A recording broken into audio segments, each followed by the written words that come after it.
By the way, mimi siruhusiwi kurekodiwa na media yoyote bila kibali. Hiyo unaelewa vizuri? Mimi siruhusiwi kurekodiwa na media yoyote bila kibali maalum. Kwa hiyo yani asingenipigia simu, ningekuja hapa, ningeshika maiki, ningevua hizi nani zake, ningeweka pembeni. Ila alinipigia simu akasema, kaka, niko kwenye mkutano, ninaomba kibali leo nichukue picha au kumbukumbu za matukio ya mkutano. Nikamwambia hakuna shida. Sasa yeye sijamjua vizuri, na kama mnaweza mkaruhusu, si aje aseme jina lake hapa. Amen. Aje aseme jina lake, aje aseme. Sasa mkamshikie kamera pale ili aje aongee na yeye aonekane.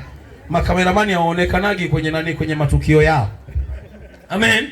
Aseme, na kama ana channel mtandaoni tuikute huko, tuende tukasubiri sikile. Haya basi, ngoja aongee. Karibu sana. Bwana Yesu asifiwe. Nadhani wengi mnanifahamu. Naitwa Constantino Mkalawa, ni mkurugenzi mtendaji wa media ya Castoni TV, lakini kwa sasa tunarusha matangazo na habari kupitia YouTube channel inayotambulika kwa jina ya Castoni TV na ina logo hii niliyoivaa hapa. Kwa hiyo kama wewe mtumiaji na una simu kubwa, leo nitachukua matukio mengi na yataishi milele na milele. Kwa hiyo ukitaka kutazama marudio, utaingia YouTube, utasearch Castoni TV, usisahau kusubscribe, kushare, kulike na wengine waone. Asanteni. Asante, Mungu akubariki sana. Hii ya mwisho aliyotaja hii ndio ilikuwa inanisumbua. Amen. Na siirudii. Najua mnataka niirudie, siirudii.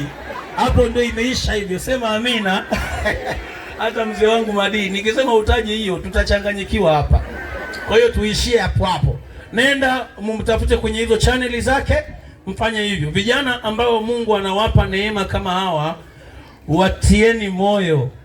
Leo na kesho wanaenda kuwa watu wakubwa kwenye taifa, alafu mnabakia mna kazi ya kusema alikuwaga wa kwetu.